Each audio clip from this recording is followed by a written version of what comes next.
Amigos de Venezuela, siempre, siempre Venezuela. Contamos hoy con la presencia de Dilio Hernández. Él es del Centro de Investigaciones y Análisis Prospectivo, economista e internacionalista de la Universidad Central de Venezuela. Con él vamos a estar conversando sobre el tema económico, porque el tema económico no deja de ser importante en la agenda de opinión del venezolano común y corriente. Y y queremos sobre todo, y sobre primero todo en la darle la frontera. bienvenida. Vamos a darte la bienvenida, Dilio. Saludos. ¿No? No, gracias a ti por la invitación y por conversar, como tú acabas de decir, un tema que siempre es importante para la población y para el ciudadano común y corriente que a veces se despista ante tantas variables, tantos cambios que se producen en el área económica, que evidentemente tiene que estar eh, preocupado por lo que ocurra con esas variables, ¿no? Y son Dilio, tantos los cambios que se dan. Dilio, coméntanos, ¿cómo ves tú esta economía venezolana 2025? Mira, en SIAP hicimos un- una evaluación de lo que son las perspectivas del año 2025. Decimos que el 2025 es un año pues de mucha incertidumbre, de muchas expectativas, pero también de oportunidades. De incertidumbre porque el entorno político está jugando un rol determinante en el comportamiento de los agentes económicos. Es decir, el agente económico aspira que el entorno político le dé estabilidad, tenga estabilidad para poder desarrollar las acciones económicas. Si ese entorno político está pues con con cierta inestabilidad, pues evidentemente los, los, los agentes económicos son muy cautelosos en la inversión. Por eso que esa incertidumbre de si hay un consenso para resolver el problema de la gobernanza que hay en el país, que todo el mundo aspiraba a que eso se resolviera con las elecciones del 28. Pero bueno, lo cierto del caso es que lejos de resolverse, creo que entramos más bien en una agudización de esa controversia política y eso hace que el efecto sobre las variables económicas sea muy importante. Expectativas porque la economía venezolana, Alan, siempre está dependiendo de factores externos, bueno, porque precisamente el petróleo es un commodity de consumo internacional y lo que ocurre en el mercado internacional y lo que ocurre en el entorno internacional, pues evidentemente afecta a las variables económicas internas. Todo lo que determine subidas o bajadas de precios, reacomodos en el mercado petrolero, cambios en la política petrolera, pues evidentemente va a surtir un efecto muy, pero muy grande.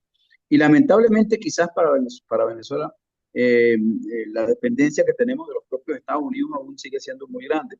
De hecho, el crecimiento que se dio el año pasado en la producción petrolera, pues está determinado por la producción de Chevron y sus aliados, que le aportaron una cifra cercana a los 200.000, 220.000 barriles diarios, que son una cantidad muy importante. Entonces, si allí hay unos cambios en ese entorno internacional, y es lo que todos presagian con la llegada de Donald Trump, hay como la expectativa si se van a mantener la flexibilidad que se había logrado en el gobierno de Biden, en la administración de Biden, o eso va a ir por las vías de un endurecimiento de esas sanciones, y eso sería, por supuesto, para la economía venezolana un golpe muy, pero muy importante. Y yo decía Ahora, ahora bien, Dilio, en ese marco de ideas, ¿qué impacto pudiera tener, por ejemplo, una medida que luce cantada, que es el levantamiento de la posibilidad de Chevron de producir petróleo en Venezuela? sí, es que eso, al menos en lo que se asoma en la administración Trump, es que esa medida que yo le doy hasta abril, que es más o menos el tiempo que tiene la vigencia de la, del convenio 41, si ese convenio se elimina, te repito, estamos perdiendo entre 200 y 220.000 barriles diarios.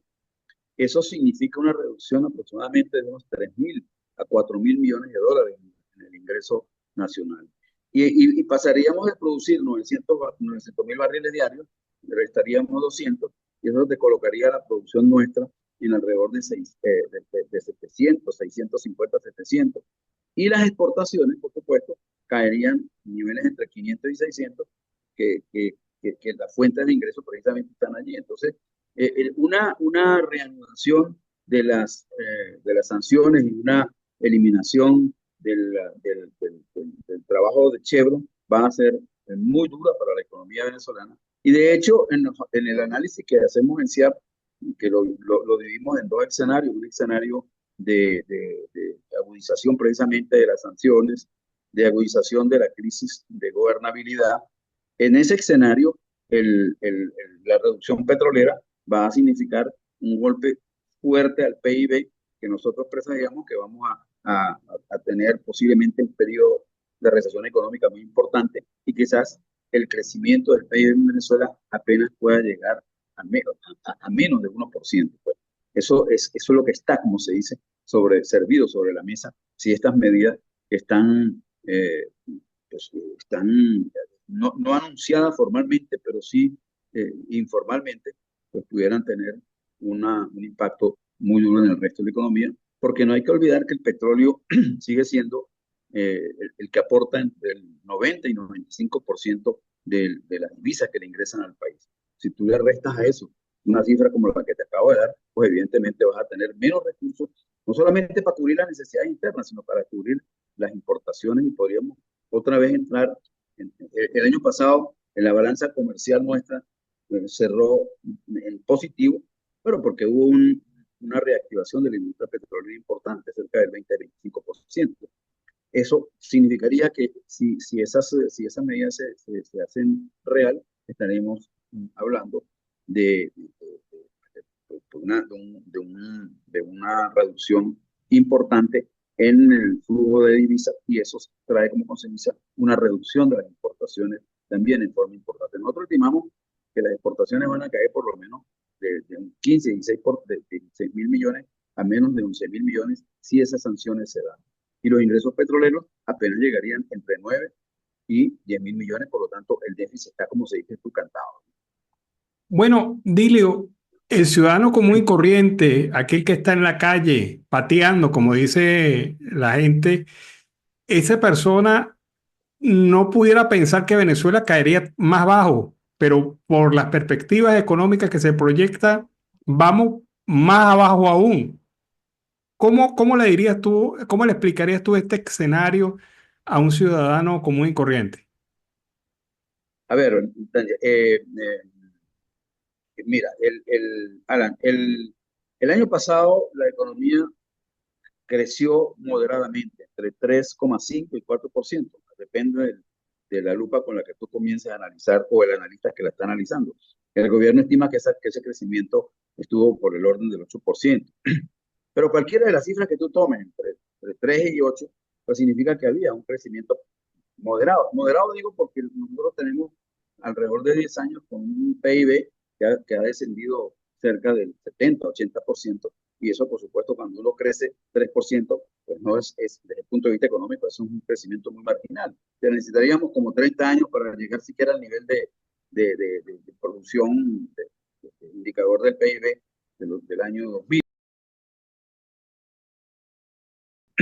Esa es una realidad que la tenemos que asumir. El ciudadano común y corriente, eh, pues comienza a percibir que si no hay una solución a la crisis de gobernanza que hay en el país y si no hay un consenso para afrontar los nudos críticos de la política venezolana, pues por supuesto eso va a traducirse en precios de consumo mucho más altos. Nosotros estimamos que si no hay una salida a este escenario que nosotros llamamos el escenario de armonización de la tensión política y de incremento de las sanciones, pues esa inflación pudiera estar hablando de 3 dígitos fácilmente, entre 100 y 150%, lo que nosotros llamamos la inflación acumulada. Y para un bolsillo tan golpeado como el del venezolano, cuyos ingresos, el grueso de la población, a duras penas redondea los $100 con esto de los bonos que se dan, y las ayudas. Este, si tú le montas una inflación de 100, o de 100 a 150 puntos acumulada, pues evidentemente lo que vayas a adquirir hoy, en los próximos meses, no será ni siquiera la mitad de lo que puedas adquirir. Entonces, por allí es que comienza el ciudadano común a sentir la necesidad de tener una solución a eso. Y en otro factor que tú puedes ver donde se siente esa percepción es en el empleo. O sea, nosotros tenemos un desempleo, vamos a llamarlo, nosotros en economía le llamamos el desempleo formal, está casi cercano al 50%, 43%, porque el sector informal, que representa alrededor del 75, casi el 80%. Eso implica que la tasa de ocupación, la tasa de actividad laboral nuestra, está muy cercana al 50%, es decir, la mitad de lo que pudiera ser para cualquier país. Y eso, por supuesto, tiene un efecto muy grande. Entonces, en un estado de crisis, en un escenario de crisis, es muy difícil que la capacidad de empleo se aumente. Las empresas no tienen la posibilidad de hacerlo. Bueno, primero la demanda de bienes es muy reducida porque los salarios son muy bajos.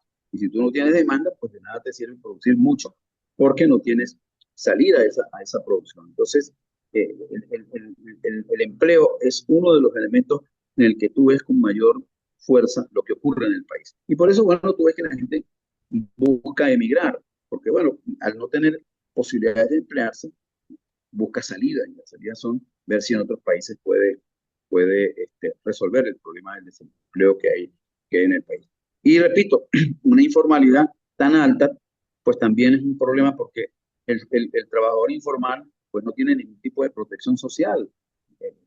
Es un ciudadano desamparado, tanto desde el punto de vista económico como desde el punto de vista de su protección, él y su familia. Entonces, si esa informalidad es la que predomina en la economía venezolana, pues por supuesto la angustia del venezolano es mayor. Eso en relación a dónde es donde el venezolano ve con fuerza el impacto de esa recesión que puede ocasionar el mantenimiento de una crisis de gobernabilidad y el recrudecimiento de las sanciones por parte de la administración de Trump. Bueno, porque es el día a día, es con lo que tú comes. Ese Sí, es el claro. problema fundamental, ingresos y empleos. Si tú no tienes empleo, no tienes ingresos. Si no tienes ingresos, no puedes comprar bienes y servicios. Entonces, ahí es la angustia. Y lo otro es que tampoco puedes ir a los servicios sociales porque los servicios sociales tampoco te garantizan mayor cosa. Entonces, estamos Claro. como en una encrucijada en la economía venezolana. Dilio, hablaba, sin embargo, a pesar de todo este escenario, hablaba de oportunidades.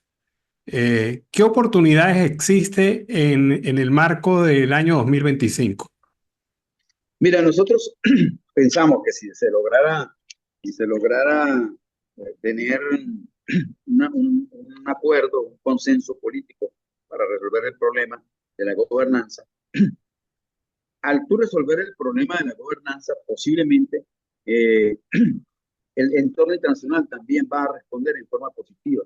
Si tú resuelves el problema de la gobernanza, es muy seguro que las sanciones o se eliminan o se reduzcan al mínimo. De hecho, ha sido uno incluso de los anuncios que ha hecho el propio gobierno de Trump. Si se logra, pues se abre, la apertura política en Venezuela se hace real, es posible que esas sanciones no se mantengan. Y bueno, hay una expectativa de mejor comportamiento de la economía. Nosotros pensamos que si eso ocurriera, por ejemplo, el Producto Interno Bruto pudiera crecer entre el 10 y 12% sin ningún problema. La inflación acumulada, a nuestro juicio, podría estar menos del 50%. Fíjate que te estoy componiendo la relación con lo que ocurre con el escenario negativo. Te decía que en el escenario negativo el PIB podría tener un crecimiento de menos del 1%, o sea, que pudiera incluso estar por debajo del cero. En el escenario positivo, si estas cosas se resolvieran, podríamos estar hablando de un crecimiento de 10 y 12 puntos, que es una cantidad pues, muy importante. La inflación acumulada en el otro escenario, decíamos que estaba por el orden de 100, 120, la acumulada, aquí estamos hablando de una inflación acumulada de menos del 50%, lo cual hace que la presión sobre los bienes y servicios que adquieren los venezolanos pues sea mucho menor. Es una enorme ventaja. La actividad laboral pudiera, en esas condiciones, pudiera crecer. Yo te decía que en el anterior escenario, esa